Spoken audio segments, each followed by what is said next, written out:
नमस्कार दोस्तों, मैं सूरज स्वागत करता हूं आपका अपने YouTube channel learn IT with Suraj में। स्वागत है आपका आज के मेरे वीडियो में जिसमें हम देखने वाले हैं पाइथन में एक और प्रोग्रामिंग और इस प्रोग्रामिंग में हमारा जो क्वेश्चन है वो ये write a program to check whether a given number is positive, negative और जीरो। ठीक है, ये हो गया क्वेश्चन। उसी के नीचे कोडिंग लिखी भी हुई है ताकि आपको समझ में आए कि हम कोडिंग क्या करने वाले हैं और क्वेश्चन क्या है। इसके लेफ्ट साइड में जो आपको विंडो दिखाई दे रही है जहां ये IDLE लिखा हुआ दिख रहा है, आपको मेरा माउस दिख रहा है आपको यहाँ पे माउस पॉइंटर। तो इस माउस के हिसाब से आप देख लीजिए, माउस पॉइंटर के हिसाब से कि ये वाला एरिया होगा आउटपुट का विंडो, ये हमारा प्रोग्रामिंग एरिया है और ये वाला एरिया है जहां मैं आपको कोड करके दिखाऊंगा। आज की प्रोग्रामिंग में मैं आपको ये समझाऊंगा कि कैसे एक क्वेश्चन आने के बाद या प्रोग्राम का एक टास्क आने के बाद एक प्रोग्रामर या एक स्टूडेंट सोचता है कि कैसे उसको कोडिंग करनी है और उसके बाद डिसीजंस लेता है कि अब क्या-क्या स्टेप आएंगे, कोड में मुझे क्या लिखना है और उसके बाद उसका एग्जीक्यूशन कैसे होगा, वैल्यू इनपुट कैसे होगी, वैल्यू चेक कैसे होगी और आउटपुट कैसे जनरेट होगा, ये सारी चीजें हम देखेंगे। ठीक है, तो चलते हैं वन बाय वन। ध्यान दीजिए, हमारे प्रोग्राम को पढ़ने के बाद हमें एक चीज समझ में आती है कि एक नंबर हमें दिया गया होगा, गिवन नंबर दिख रहा है आपको? मतलब एक नंबर हमें दिया जाएगा, मतलब पहली चीज क्लियर है कि हमारे पास एक इनपुट होगा और उसके बाद उस दिए हुए नंबर पे हम कंडीशंस लगाएंगे और चेक करेंगे कि क्या वो पॉजिटिव है, नेगेटिव है या जीरो है। ठीक है, तो इस तरीके से हमें एक चीज क्लियर हो रही है कि हमें एक इनपुट का स्टेटमेंट लिखना होगा और उसके बाद इफ एल्स कंडीशन भी लगेगी और उसके बाद कंडीशंस चेक होने के बाद हमारा रिजल्ट जनरेट होगा। ठीक, यहां तक आपको समझ में आ गया? चलिए आगे बढ़ते हैं। तो मैं कोडिंग यहां से शुरू करता हूं। सबसे पहली चीज, मुझे एक वेरिएबल की जरूरत है, टेम्परेरी वेरिएबल, जिसको हम इस तरीके से यूज करेंगे कि यूजर जो इनपुट करेगा वो उस वेरिएबल में हम रखेंगे। तो सपोज कीजिए मैं यहाँ पर एक वेरिएबल ले लेता हूं एम नाम का। उसके बाद मैं यहाँ लगाता हूं असाइनमेंट ऑपरेटर और उसके बाद मैं यूजर से एक्सेप्ट करने वाला हूं एक इनपुट। तो मैं लिखता हूं यहाँ पर input parenthesis on, double quote on. ये डबल कोट में हम क्या करने वाले हैं, मैसेज देने वाले हैं ताकि यूजर को समझ में आए कि यहाँ पर कुछ इनपुट करना है।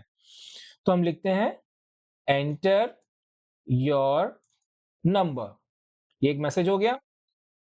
ठीक है, अब ये मैसेज हो जाने के बाद आपको एक चीज समझना होगा कि हमारा काम यहाँ कंप्लीट हो गया? नहीं। जैसा मैंने पहले भी प्रोग्राम में समझाया, मैं फिर से एक बार बता दूं, जब भी पाइथन में हम कोई इंटर इनपुट लेते हैं तो वो हमेशा स्ट्रिंग के फॉर्मेट में होता है और अगर हमारा यूज स्ट्रिंग में ही करना है देन वेरी वेरी गुड है।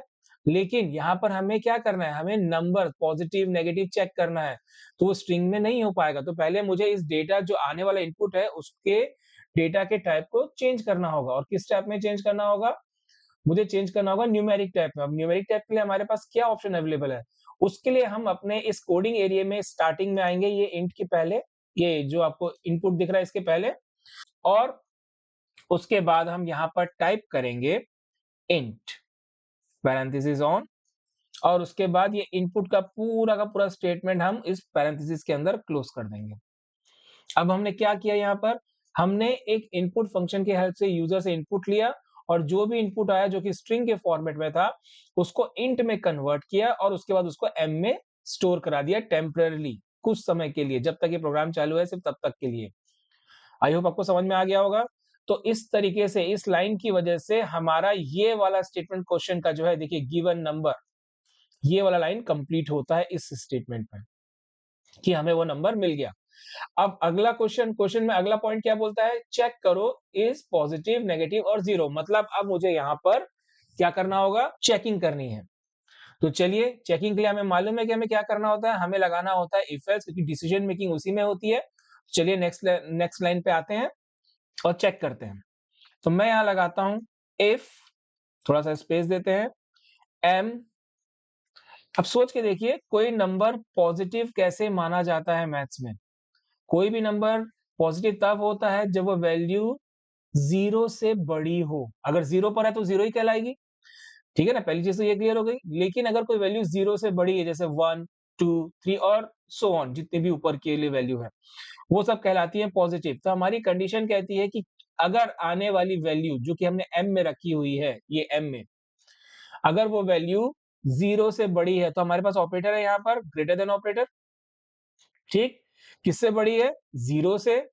और इफ के स्टेटमेंट को कंप्लीट करना है तो मैं यहाँ लगाऊंगा कोलन का साइन। तो ये बोल रहा है यदि m की वैल्यू बड़ी है 0 से, ये हुआ इस पूरे लाइन का मतलब। अगर है तो इसका इफ ब्लॉक रन करेगा, तो एंटर की प्रेस करते हैं। देखिए मेरा इंडेंटेशन की वजह से मेरा कर्सर यहां ब्लिंक हो रहा है, मतलब मैं इफ के अंदर आ गया हूं। ठीक है, अब मैं यहां पे लिखूंगा प्रिंट, क्योंकि मुझे मेरा स्टेटमेंट प्रिंट आउट करना है।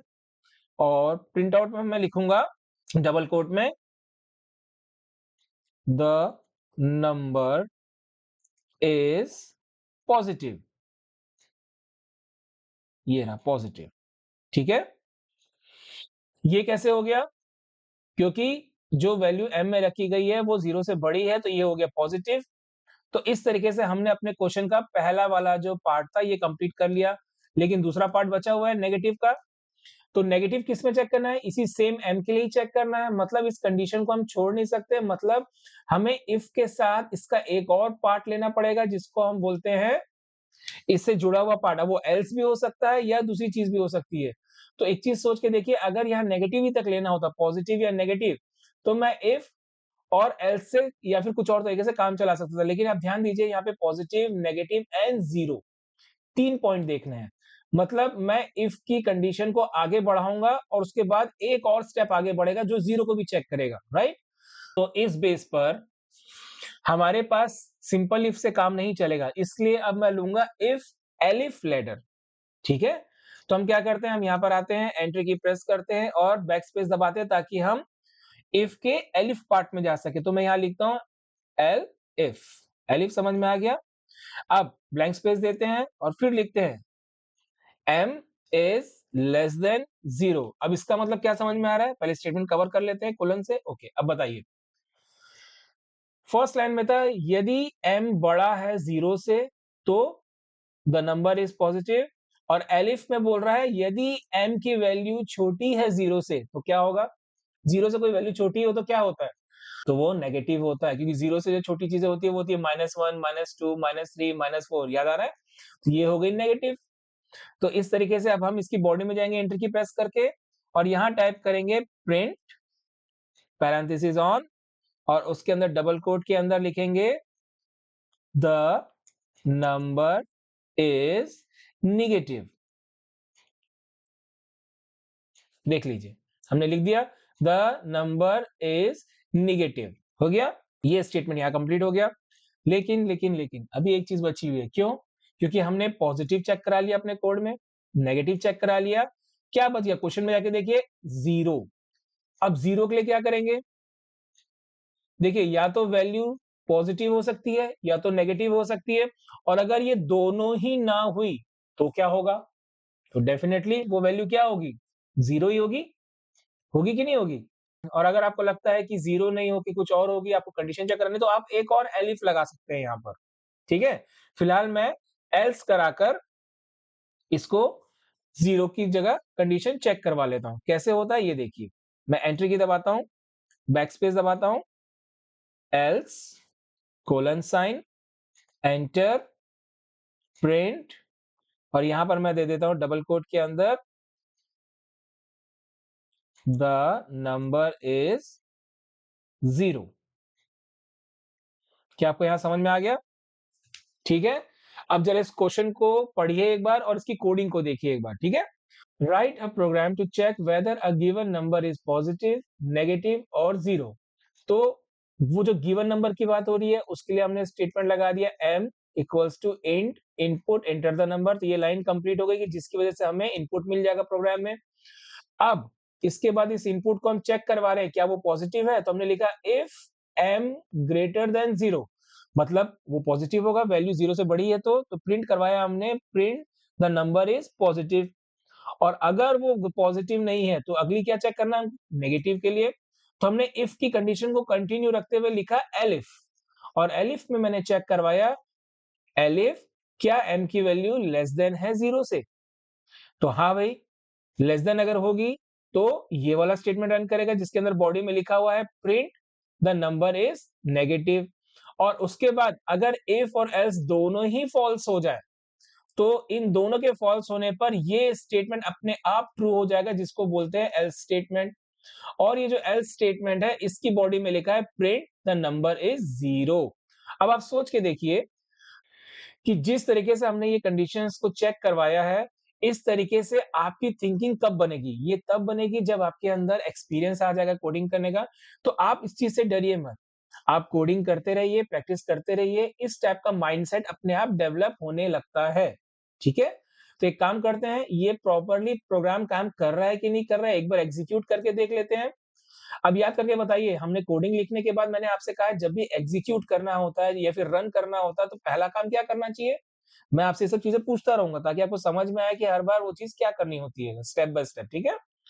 तो अपना अगला स्टेप कहता है कि हमें इस फाइल को सेव करना है सबसे पहले, रन करने से पहले। तो चलिए फाइल का नेम दे देते हैं सेव करने के लिए, फाइल सेव डेस्कटॉप, याद आ रहा है? एक्स नाम का फ़ोल्डर, यहाँ आ गए और यहाँ पे हमने लिखा P4 और पाइथन का फाइल टाइप तो ऑलरेडी दिया हुआ है, तो सीधा सेव कर दो इसको। देखिए p4.py आ गया, मतलब हमारी फाइल सेव हो चुकी है। यहाँ तक क्लियर? अब इसको एग्जीक्यूट करना है, जिसको हम रन करना बोलते हैं, तो देखिए ऊपर यहाँ पे रन का ऑप्शन दिख रहा है, क्लिक करते हैं। जैसे ही क्लिक करेंगे तो यहाँ पर हमें आउटपुट दिखने लगेगा, ठीक है? आइडियली में ये वाला विंडो पे, ठीक? तो ध्यान रखिएगा। मैं रन पे चलता हूँ, रन मॉड्यूल जिसको F5 से क्लिक कर सकते हैं। चलिए मैं क्लिक करता हूँ। जैसे ही क्लिक करूँगा, अब मैं आपको समझाऊँगा कि एग्जीक्यूशन कैसे हो रहा है, ठीक है? अभी तक हमने कोडिंग देखा, अब मैं आपको एग्जीक्यूशन समझाता हूँ कि इस प्रोग्राम का एग्जीक्यूशन कैसे हो रहा है। तो हम क्लिक करते हैं रन में जाके, रन मॉड्यूल। जैसे ही क्लिक किया, देखिए हमारे सामने क्या आया? एंटर द नंबर, मतलब हमारा ये पहला वाला स्टेटमेंट रन हुआ, जहाँ पे इनपुट माँगा जा रहा है यूज़र से और वो कर्सर ब्लिंक करवा रहा है, देखिए यहाँ पर। इसका मतलब है कि वो हमारे इनपुट का वेट कर रहा है। अब हम जो भी वैल्यू इनपुट देंगे, वो वैल्यू स्ट्रिंग के फॉर्मेट में होगी बाय डिफ़ॉल्ट और इंट की वजह से इंटीजर में कन्वर्ट होके एम में जाके सेव होगी। ये है इस लाइन का मतलब। यहाँ तक क्लियर हो गया? तो चलिए एक काम करते हैं, पहले एक वैल्यू दे देते हैं। सपोज़ मैंने यहाँ पर दे दिया 50। अब आप खुद सोचिए मैथ्स में 50 जो है वो 0 से बड़ी है या 0 से छोटी है? डेफिनिटली 0 से बड़ी है। इसका मतलब कि m में आने वाली वैल्यू जो है, ये m में आने वाली वैल्यू जो है, ये यहाँ से अगर मैं कंडीशन चेक कर रहा हूँ, क्या m की वैल्यू 0 से बड़ी है? तो ये कंडीशन क्या हो जाएगी? ट्रू हो जाएगी। तो प्रिंट में क्या आएगा? इसकी body print the number is positive और जैसे ही इफ की एक कंडीशन ट्रू होती है तो बाकी चीजें अपने आप इग्नोर हो जाती हैं, वो चेक नहीं होती। ये याद रखेंगे आप, ठीक है? तो यहाँ पर m की वैल्यू जैसी चेक होगी और ये ट्रू हो जाएगी कंडीशन ये वाली, तो आपका ये स्टेटमेंट रन हो जाएगा इस प्रोग्राम की वजह से, क्योंकि हमने दिया क्या है 50। तो एक काम करते हैं, इसको एग्जीक्यूट करके देखते हैं। तो चलिए इस विंडो पे आते हैं, क्लिक करते हैं। अब इस लाइन को कंप्लीट करने के लिए मुझे क्या करना होगा? एंटर की प्रेस करना पड़ेगा। तो चलिए मैं एंटर की प्रेस करता हूँ और देखिए आउटपुट क्या आता है। देखिए आंसर आ गया, द नंबर इज पॉजिटिव। इसके बाद आगे कुछ भी नहीं आया, जबकि इसके आगे क्या लिखा हुआ था कोडिंग में? The number is negative, the number is 0। ये सब क्यों नहीं आया? क्योंकि इफ की कंडीशन जो पहली ट्रू हुई है, बाकी जो कंडीशंस होती है उनको वो हटा देता है। एक ही कंडीशन को ही ट्रू मानता है एक बार में, जो पहली ट्रू हो जाए, ठीक है? इस वजह से ये हो गया नंबर इज पॉजिटिव, ठीक? इसी प्रोग्राम को दोबारा रन करते हैं। इस बार मैं कोशिश करता हूँ कि कोई वैल्यू नेगेटिव देके देखते हैं। तो देखते हैं कि ये पहला वाला फॉल्स भी होना चाहिए और दूसरा रन भी करना चाहिए। तो देखें करके, चलिए करते हैं। ये किया मैंने रन, रन मॉड्यूल। देखिए अगेन उसने मुझसे पूछा एंटर द नंबर। इस बार मैं करता हूँ मैं लिखता हूँ -5। अब सोच के बताइए -5 0 से बड़ा है या छोटा है? डेफिनिटली 0 से छोटा है।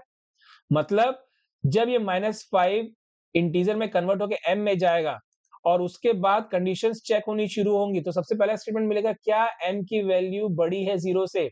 तो ये स्टेटमेंट हो जाएगा फॉल्स। मतलब ये स्टेटमेंट और इसकी बॉडी के अंदर हमारा कंट्रोल नहीं जाएगा, वो जाएगा इफ की दूसरी पार्ट में, यहाँ पर एलिफ में। और एलिफ में हमारे पास नया कंडीशन मिलेगा, क्या m की वैल्यू छोटी है? ये देखिए लेस देन का साइन, छोटी है 0 से और हमने इनपुट दिया हुआ है -5। डेफिनेटली ये वाली कंडीशन यहाँ पर हो रही है ट्रू। तो ये कंडीशन जो यहाँ पर ट्रू हो रही है, इसकी वजह से हमारा एलिफ का ये वाला बॉडी रन करेगा और ये मैसेज आएगा, द नंबर इज नेगेटिव। लेकिन इसके बाद एक एल्स भी है। तो मैंने आपसे कहा है कि जो भी पहला ट्रू हो जाता है उसके बाद बाकी सारी चीजें इग्नोर हो जाती है, मतलब ये 0 वाला जो पार्ट है ये इग्नोर हो जाएगा, सिर्फ ये वाली चीजें प्रिंट होंगी, ठीक? तो इसको एग्जीक्यूट करके देखते हैं। एग्जीक्यूट करने के लिए क्या करना पड़ेगा, हम चलते हैं अपने इस कोडिंग वाले ये हमारे आइडियल वाले विंडो पे और एंटर की प्रेस करते हैं और देखते हैं आउटपुट क्या आता है। लो, द नंबर इज नेगेटिव, तो इस बार ये वाला रन किया। क्लियर हो गया आपको ऑप्शन, राइट। तो एक थर्ड ऑप्शन और देख लेते हैं जहां पर जीरो का हम यूज करते हैं कि देखिए जीरो भी होता है कि नहीं। इस जीरो लाने के लिए मेरे को क्या करना पड़ेगा, जीरो लाने के लिए मुझे इस कंडीशन को भी फॉल्स हैंडल करना पड़ेगा, इस कंडीशन को भी फॉल्स हैंडल करना पड़ेगा, और जब ये दोनों ही फॉल्स होंगे तो इन दोनों के फॉल्स होने की वजह से क्या बच जाता है लास्ट, एल्स पार्ट, जिसकी वजह से हमारा आउटपुट आएगा ये। तो अब मैं इनपुट क्या करूं आपके हिसाब से, तो एक काम करते हैं, पहले रन कर लेते हैं। ये लीजिए रन किया। अब ये अगेन मुझसे पूछ रहा है एंटर द नंबर, ये देखिए यहाँ दिखाई दे रहा है, यहाँ मेरा कर्सर देखिए आईबीएम दिख रहा है, यहाँ मैंने लिखा जीरो, जीरो लिख दिया। अब ये जो जीरो है एम के अंदर गया, कंडीशन में चेक होगा if m is greater than zero, क्या m में रखी हुई वैल्यू जीरो से बड़ी है, बिल्कुल नहीं, m जीरो के बराबर है, मतलब ये कंडीशन फॉल्स, तो ये वाला स्टेटमेंट रन नहीं होगा। फिर ये कंडीशन अगली को ट्रांसफर करेगा और यहाँ चेक करेगा क्या m की वैल्यू छोटी है जीरो से, अगेन ये फॉल्स हो गया क्योंकि m की वैल्यू छोटी नहीं है, m की वैल्यू इक्वल है, तो इफ भी फॉल्स हो गया, एलिफ भी फॉल्स हो गया। जब ये दोनों ही फॉल्स हो गए तो लास्ट में ऑप्शन बचता है एल्स का, जो ऑटोमेटिकली रन होगा इसके बाद, और यहां पर हमें कंडीशन देने की कोई जरूरत नहीं। देखिए यहाँ पर कोई कंडीशन नहीं है, तो डेफिनेटली लास्ट वाला पॉइंट रन करेगा और यहाँ पर आएगा द नंबर इज जीरो। समझ में आ गया ये वाला ऑप्शन। तो चलिए इसको एग्जीक्यूट करके देखते हैं, यहाँ पर क्लिक करते हैं और इसको एग्जीक्यूट करने के लिए एंटर की प्रेस करते हैं। देखिए द नंबर इज जीरो। तो समझ में आ गया आपको ये ऑप्शन। ध्यान रखिए मैंने आपको यहाँ पर m की वैल्यू पॉजिटिव भी लेके दिखाई 50 करके, मैंने m की वैल्यू -5 करके नेगेटिव भी लेके दिखाई, और मैंने m की वैल्यू 0 करके भी दिखाई, जिसमें आपको ये तीनों अलग अलग स्टेटमेंट रन होते हुए नजर आए हैं। आपको ये लॉजिक समझ में आ गया, याद रखेंगे इस चीज को। कोई दिक्कत है आपको, अगर कुछ दिक्कत हो तो आप मुझे कमेंट कर सकते हैं, मैं इस प्रोग्राम को आपको एक बार फिर से उस प्रॉब्लम को सॉल्व करके दिखा दूंगा, ठीक है। एक चीज आपको और बतानी है, थोड़ा सा ध्यान रखेंगे, जब भी किसी वैल्यू को हम कन्वर्ट कर रहे होते हैं स्ट्रिंग से इंटीजर में या न्यूमेरिक में, तो ध्यान रखना जब कभी हम इंट लिखते हैं तो वो प्रॉपर इंट की बात कर रहा होता है, लेकिन कभी कभार यूजर गलती से इंट की जगह पे फ्लोट वाली वैल्यू दे देता है। फ्लोट वाली वैल्यू का मतलब होता है पॉइंट वाली वैल्यू, जैसे कि यहाँ 50 लिखा हुआ है ना, तो 50.0 दे दिया गलती से उसने, ठीक है, या 15.1 दे दिया, तो इस सब चीजों में उस समय गड़बड़ हो सकती है। कैसे गड़बड़ होती है मैं आपको दिखाता हूँ। सपोज यही प्रोग्राम है, मैं इसको एग्जीक्यूट कर रहा हूं, तो मैं आपको दिखाता हूँ कि गलती भी क्या होती है, उसको सुधारना कैसे है। चलिए देखिए, ये मैंने रन किया, रन मॉड्यूल में आए, देखिए अगेन उसने मुझसे पूछा इंटर द नंबर, और मैंने यहाँ पर इनपुट किया, सपोज मैंने यहाँ पे इनपुट कर दिया 1.2। अब देखिए भाई मैंने नंबर दे दिया, मेरा मन क्या है 1.2 देखने का, तो यूजर तो कुछ भी सोच सकता है, एक यूजर तो उसके हिसाब से अगर देखा जाए और इंटर की प्रेस करते तो देखिए क्या होता है, यहाँ आ गया रेड कलर का लिखा हुआ एरर। एरर का मतलब होता है कि आपका प्रोग्राम इस डेटा को हैंडल करने में सक्षम नहीं है, कैपेबल नहीं है। इसका मतलब ये निकल रहा है, मतलब कि एरर आने का मतलब होता है कि एरर कोडिंग, आपकी कोडिंग में कुछ गड़बड़ हो गई है। देखिए वैल्यू एरर आ गया यहाँ पे, इनवैलिड लिटरल करके।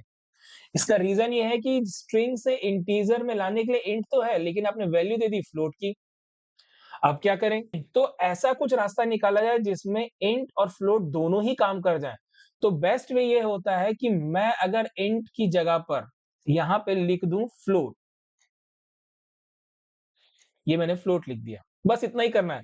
तो स्ट्रिंग में जो वैल्यू आ रही है वो फ्लोट में कन्वर्ट होगी और आगे का सारा एग्जीक्यूशन वैसा ही होगा, ठीक है। बस इतना सा करने से मेरे अंदर आने वाली जितनी भी इनपुट होंगी, चाहे वो इंटीजर में हो, चाहे वो पॉइंट में वैल्यू हो, फ्लोट वाली वैल्यू, दोनों चीजें हैंडल हो जाएंगी इस फ्लोट की वजह से। को मैं करके भी दिखाता हूं, देखिए कैसे। ये मैं रन करता हूं, रन मॉड्यूल, ओके। देखिए एंटर द नंबर आ गया, मैं यहाँ लिखता हूँ पहले 1.2, सेम जो मैंने यहाँ पर लिखा था, ये देखिए 1.2, जिसकी वजह से ये एरर आया था, रेड वाला एरर आया था। मैं यहाँ पे वापस 1.2 लिखता हूँ और एंटर की प्रेस करता हूँ। देखिए अगेन उसने मेरे को मैसेज देना शुरू कर दिया, एरर बंद कर दिया, नंबर इज पॉजिटिव। क्या लॉजिक समझ में आया आपको? ठीक, एक बार और मैं करके देखता हूँ आपको, रन। रन में इस बार मैं करता हूँ आपको 0.2, ठीक है। अब बताइए ये क्या होगा, पॉजिटिव होगा, नेगेटिव होगा या जीरो होगा? सोच के बताइए। चलिए एंटर की प्रेस करते हैं और दिखाते हैं आपको क्या होता है ये। The number is positive. अब आप बोलेंगे पॉजिटिव कैसे हो गया? 0.2 मतलब 0 से बड़ी हुई ना वैल्यू वो वाली, हुई कि नहीं हुई? 0 से ज़्यादा है वैल्यू तो डेफिनिटली ये वाला रन करेगा, ठीक है? अब सपोज़ कीजिए मैं इस प्रोग्राम को दोबारा रन करता हूँ और इस बार मैं इंटीजर वाली वैल्यू देता हूँ। जैसे मैंने दे दिया 2। अब आप बोलेंगे सर ये तो इंटीजर है, ये तो फ्लोट है, यहाँ पे फ्लोट लिखा है और आप यहाँ पे इंटीजर इनपुट कर रहे हैं, तो कहीं फिर से एरर तो नहीं आएगा? नहीं, क्योंकि फ्लोट जो होता है वो इंटीजर वाली वैल्यू को भी हैंडल कर लेता है। कैसे करता है? वो उसको इंटरनली 2.0 मान के चलता है। जो भी वैल्यू दोगे, उसके बाद पॉइंट 0 अपने आप लगा लेता है। कोई भी वैल्यू दो, उसके अंदर पॉइंट 0 अपने आप लगा लेता है। अगर आपने वैल्यू दी हुई है जैसे 0.2 तो उसको एज़ इट इज़ लिखेगा और अगर आपने कोई न्यूमेरिक वैल्यू दी हुई है, तो वो जैसे मैंने यहाँ पे दी 2 तो वो लिख देगा 2.0 इंटरनली अपने आप ले लेगा, ठीक है? तो देखिए मैं एंटर की प्रेस करता हूँ तो आपके हिसाब से क्या आना चाहिए? 2 जो है 0 से बड़ा है, इट मीन्स हमारे पास ये वाला आना चाहिए पॉजिटिव। चलिए करके देखते हैं। यहाँ आते हैं, रन करते हैं। लीजिए, हो गया। कोई डाउट इसमें? एक नेगेटिव भी देखना है? चलिए आपको एक नेगेटिव भी दिखा देता हूँ। रन, मैंने लिखा -1.2 अब ये क्या होगा? 0 से छोटा, नेगेटिव, पॉजिटिव, 0 क्या होगा? 0 से छोटा है, इट मीन्स नेगेटिव। तो चलिए देखते हैं, ये काम कर रहा है कि नहीं? लीजिए, द नंबर इज़ नेगेटिव। मतलब यहाँ पर अब बिल्कुल सही तरीके से काम हो रहा है, चाहे मैं किसी भी तरीके से वैल्यू दूँ। और जस्ट मैंने क्या चेंज किया था? सिर्फ इंट की जगह पे फ्लोट लिख दिया था। तो ध्यान रखें फ्लोट लिखने से आपकी सारी प्रॉब्लम सॉल्व हो जाती हैं, मोस्टली सारी प्रॉब्लम सॉल्व हो जाती हैं, तो ये हमारे लिए बेस्ट ऑप्शन है। वैसे आप इंट लिख के भी कर सकते हैं, लेकिन यूज़र ने अगर फ्लोट वैल्यू डाल दी तो आपका प्रोग्राम वहाँ पे एरर करेगा जिसमें यूज़र समझेगा कि आपका प्रोग्रामिंग गलत है और आपको प्रोग्रामिंग करना नहीं आता। ठीक है? आप फ्लोट लिख दीजिए, आप उसके अंदर जो भी वैल्यू डालें, आपकी प्रोग्रामिंग हमेशा एग्ज़ीक्यूट होगी without any error. This is the best way. I hope आपको समझ में आ गया होगा, ठीक है? तो दोस्तों, आज की वीडियो में बस इतना ही। मिलते हैं आपसे अपने अगले नए वीडियो में। तब तक के लिए हमारे चैनल को लाइक करें, अपने दोस्तों के साथ शेयर करें और सब्सक्राइब ज़रूर करें। साथ ही बेल आइकन को क्लिक कर दें ताकि हमारी हर नई वीडियो की नोटिफ़िकेशन आप तक जल्द से जल्द पहुँचे। और आज के टॉपिक से रिलेटेड अगर आपका कोई भी डाउट हो, तो आप हमें कमेंट कर सकते हैं। Thanks for watching my channel learn IT with Suraj.